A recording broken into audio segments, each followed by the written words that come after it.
बच्चों, आज हम इस वीडियो में कक्षा 8वीं बोर्ड परीक्षा 2026 विषय विज्ञान का सैंपल पेपर हल कर रहे हैं। इसके प्रत्येक प्रश्न का उत्तर हम लिख के बताएंगे और अच्छी तरह से समझाएंगे। आप अच्छी तरह से इसको लिख के याद कर लेना। बोर्ड का एग्जाम 2.5 घंटे का समय का होता है और पूर्णांक 80 नंबर का होता है। आप अच्छी तरह से तैयारी करें और अच्छे पूर्णांक लाएं। और हमारे चैनल पर सभी वीडियो 8वीं बोर्ड पेपर का अपलोड कर दिया है, वहां जाके सभी वीडियो देखें। प्रश्न नंबर 1 बच्चों, और हाँ, चैनल को सब्सक्राइब नहीं किया तो सब्सक्राइब जरूर कर ले, वीडियो को लाइक भी करें। प्रश्न नंबर 1, निम्न में से एंटीबायोटिक नहीं है, तो इसमें होगा राइजोबियम। तो यहाँ पे बे नंबर भर देना है, बे ऑप्शन। प्रश्न 2, पंचमंडी जैव आरक्षित क्षेत्र में साल एवं जंगली आम के पेड़ विशेष रूप से पाए जाते हैं। यह वनस्पति जगत में किसका उदाहरण है? तो इसमें होगा ए, वनस्पति जात। प्रश्न नंबर 3, साइकिल के हैंडल एवं रिम को चमकदार बनाने के लिए किस धातु का लेपन किया जाता है? क्रोमियम का। इसमें होगा बे। 4, किसी अवशेषित वस्तु से आवेश को पृथ्वी में भेजने की प्रक्रिया तो होगा भू संपर्कण। तो इसमें होगा ए। प्रश्न 5, थैलियों में आने वाला दूध संदूषित नहीं होने का कारण है, तो इसका होगा पाश्चरीकरण ए। 6 नंबर, जब किसी व्यक्ति के वस्त्र आग पकड़ लेते हैं तो आग बुझाने के लिए उपयुक्त होता है कंबल से ढकने का, जिसमें क्या होगा? कंबल से ढकने का दे। 7, ट्रैफिक सिग्नल लाइट में प्रकाश के लिए एलईडी का उपयोग बढ़ रहा है क्योंकि यह अधिक अवधि तक कार्य करता है, तो इसमें से होगा। प्रश्न नंबर 8, विश्व उष्णन के प्रभाव से, तो इसमें देखो समुद्र का जल स्तर बढ़ रहा है, हिमनद पिघल रहे हैं, कथन 1 व दोनों सत्य है, तो इसमें से होगा। 9, पेट्रोल के कोई 2 उपयोग लिखिए। पेट्रोल के 2 उपयोग निम्नलिखित हैं। 1, वाहनों में ईंधन के रूप में उपयोग। 2, ड्राई क्लीनिंग में एक विलायक के रूप में उपयोग। 10, अंडपरजक एवं जरायुज जंतुओं में अंतर लिखिए। जरायुज वे जंतु जो सीधे शिशु को जन्म देते हैं, जैसे कुत्ता, बिल्ली, गाय। अंडपरजक वे जंतु जो अंडे देते हैं, जैसे मेंढक, छिपकली। प्रश्न नंबर 11, जल की मितव्ययता से उपयोग करने के लिए सिंचाई की कौन सी विधियां काम में ले सकते हैं? तो जल की मितव्ययता से उपयोग करने के लिए सिंचाई की निम्न 2 विधियां काम ले सकते हैं। 1, छिड़काव तंत्र, 2, ड्रिप तंत्र। प्रश्न नंबर 12, ट्रैक्टर के टायरों में अधिक बड़े खांचे क्यों रखे जाते हैं? ट्रैक्टर के टायरों में अधिक बड़े खांचे इसीलिए होते हैं ताकि जमीन पर ज्यादा पकड़ मिले, खासकर नरम मिट्टी और कीचड़ में, जिसमें भारी उपकरण खींचते समय फिसलन कम हो और स्थिरता बढ़े। प्रश्न नंबर 13, निम्नलिखित कथनों के सामने दिए गए कोष्टक में सत्य अथवा असत्य लिखिए। देखो, मृत वनस्पति के धीमे प्रक्रम द्वारा कोयले में परिवर्तन को परिष्करण कहते हैं। असत्य। एलपीजी गैस का उपयोग घरों और उद्योगों में ईंधन के रूप में किया जाता है। सत्य। तो यहाँ लिख देना है सत्य।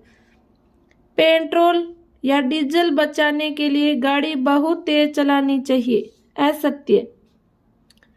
पेट्रोल के विभिन्न संघटकों को पृथक करना कार्बनीकरण कहलाता है। असत्य। प्रश्न 14।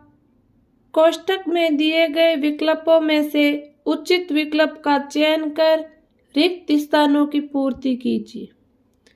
तो देखो 2,4D1 क्या है? खरपतवारनाशी है, तो इसमें खरपतवारनाशी होगा।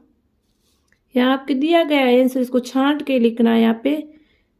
इसमें देखो कृषि के औजार क्या क्या, इसमें कुदाली और सीड ड्रिल, ये है कृषि औजार। यहाँ पे कुदाली और यहाँ पे सीड ड्रिल लिख देना है।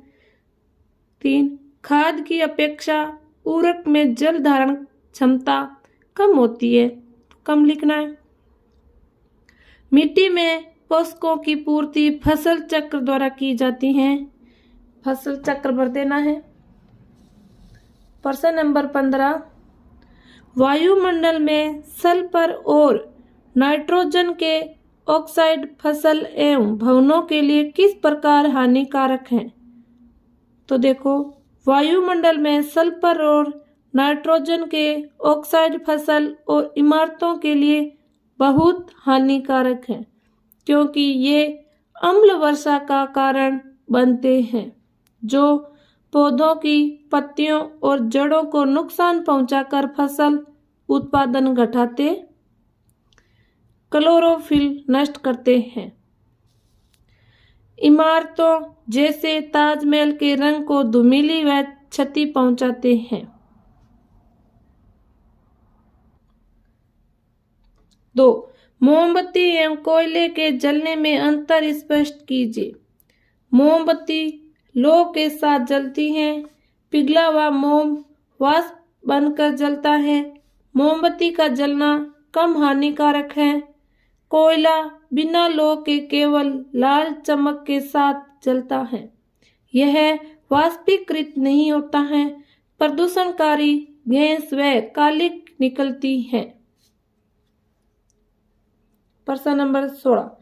गाइटर रोग से क्या अभिप्राय है?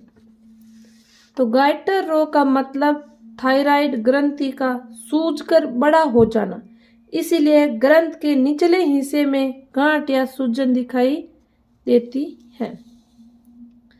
किशोरावस्था में लड़कों की आवाज भारी होने का क्या कारण है? किशोरावस्था में लड़कों की आवाज भारी होने का मुख्य कारण हार्मोनल बदलाव और स्वर यंत्र का बड़ा होना है। स्वर रज्जु मोटे और लंबे हो जाते हैं, जिससे आवाज की गूंज बढ़ जाती है और आवाज भारी हो जाती है। इस प्रकार प्रश्न नंबर 16 को हल करने बच्चों अच्छी तरह से सुंदर सुंदर राइटिंग में हल करके आना है। घबराना नहीं है बिल्कुल भी।